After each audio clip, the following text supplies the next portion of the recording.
Assalamualaikum warahmatullahi wabarakatuh. Perkenalkan, nama saya Zaina Maulani Fauziah Latif dengan NIM 2101016013 kelas BPIA 1. Di sini saya membuat video guna mengikuti ulangan akhir semester mata kuliah Bahasa Indonesia dan Karya Tulis Ilmiah yang diampu oleh Ibu Namira Khaironi Fajri M.Hum. Materi yang akan saya sampaikan yaitu tentang kesalahan yang sering terjadi dalam penulisan karya tulis ilmiah. Kesalahan yang pertama yaitu ketidaksesuaian analisis dengan identifikasi masalah.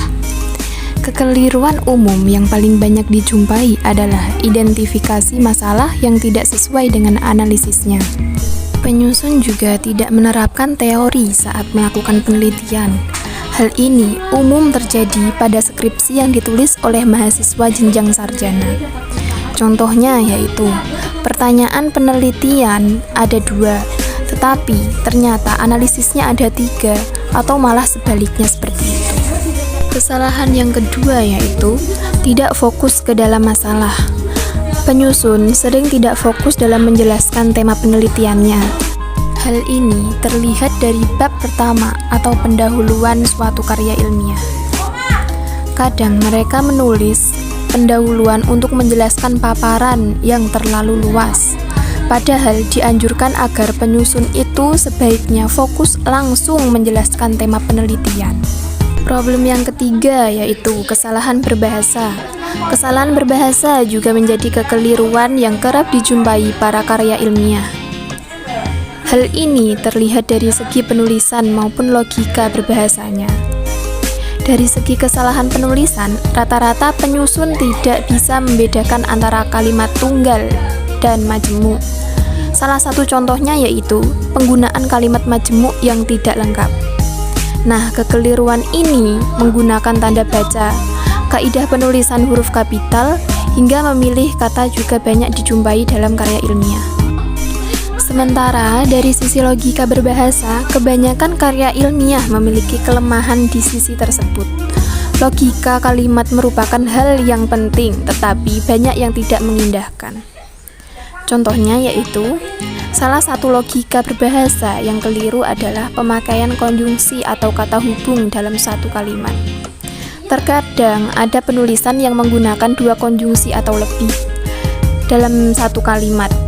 Ada banyak faktor yang mengaruhi kesalahan berbahasa di penulisan tesis dan disertasi. Salah satunya yaitu kebiasaan berbahasa. Yang terakhir yaitu kesalahan dalam pengutipan. Pengutipan menjadi hal penting yang mesti diperhatikan oleh penulis. Kesalahan dalam mengutip bisa berakibat fatal. Tuduhan plagiat bisa saja terjadi hanya karena kesalahan pengutip.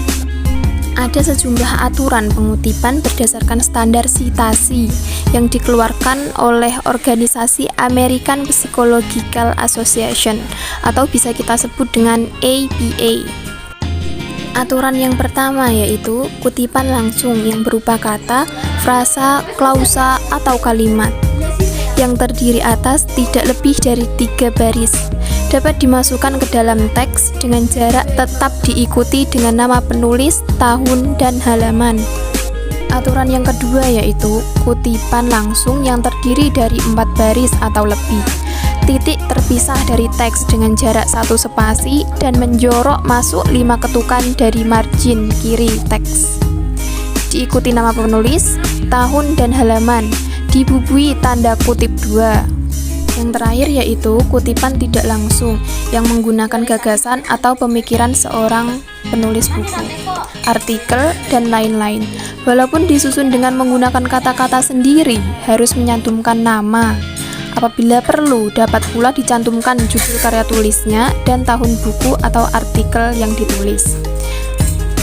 Penulisannya tidak dibubui tanda kutip, nama, dan tahun. Sekian materi yang dapat saya sampaikan dari tema tersebut. Saya ucapkan banyak terima kasih, kurang dan lebihnya saya mohon maaf.